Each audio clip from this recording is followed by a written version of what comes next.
మోదీ ఎజెండాలో పేదల బాధలు ఉండయి, పేద ప్రజల గోసలు ఉండయి, రైతుల బాధ ఉండదు. ఢిల్లీలో రైతులు ధర్నా చేస్తే 750 మంది రైతులను చంపేసినోడు నరేంద్ర మోడీ. మళ్ళా వాళ్ళకు ఉత్తరప్రదేశ్ ఎలక్షన్ వస్తే సారీ చెప్పి మాఫీ చెప్పి వేడుకున్నోడు నరేంద్ర మోడీ. నేను ముఖ్యంగా యువకులు, విద్యార్థులు, మేధావులు, ఆలోచన పరులతోన్న మనవి, ఈ రాష్ట్రం మనది, ఈ దేశం మనది, భవిష్యత్తు మనది. దయచేసి ఆలోచించి ఓటు వేయండి, కానీ ఒక ఒరవడిలో పిచ్చి పిచ్చిగా కొట్టుకొని పోవడం కాదు. మనకు న్యాయం జరగాలి. నర్సాపూర్లో లంబాడా సోదరులు ఎక్కున్నారు.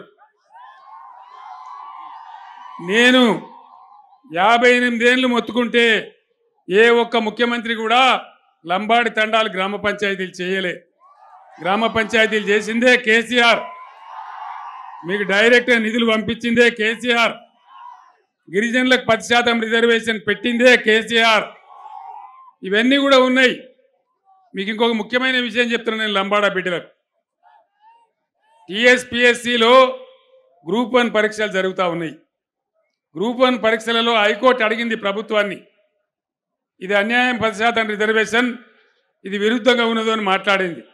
రాష్ట్ర ప్రభుత్వం చాలా బలంగా వాదించాలి కదా, కొట్లాడాలి కదా.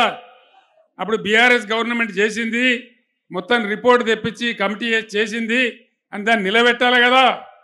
ఇలా మనం లేం, వాళ్ళు మాట్లాడే పరిస్థితులు కూడా లేరు.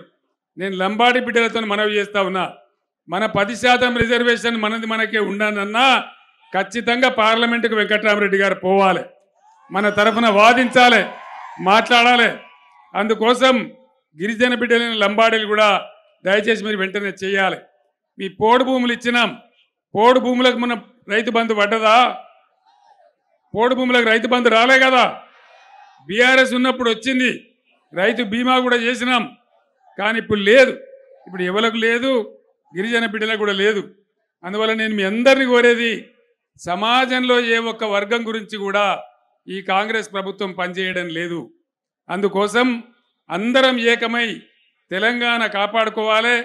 కృష్ణా గోదావరి నీళ్లు నరేంద్ర మోడీ తమిళనాడుకు తీసుకొని పోతా అంటున్నాడు, దాన్ని కాపాడాలన్నా, తెలంగాణ ఆత్మగౌరవం కాపాడాలన్నా ఖచ్చితంగా బీఆర్ఎస్ ఎంపీలు ఉంటేనే పార్లమెంటులో పులిబిడ్డల్లాగా కొట్లాడతారు. ఆనాడు తెలంగాణ కోసం ఎట్లా కొట్లాడినామో అట్లా కొట్లాడతారు. మన హక్కులు ఉంటాయి, అందరం బాగా బతుకుతాం. నాకు ఆల్రెడీ రిపోర్ట్ ఉంది, వెంకట్రామరెడ్డి సారు తెలంగాణ మొత్తం మీదనే అతి ఎక్కువ మెజార్టీతో గెలిచిపోతా ఉన్నాడు. మీ అందరి దీవెనతోని నర్సాపూర్ నియోజకవర్గం నుంచి కనీసం 40-50 వేల మెజార్టీని మీరందరూ కూడా తీసుకొని రావాలని నేను కోరుతా ఉన్నా.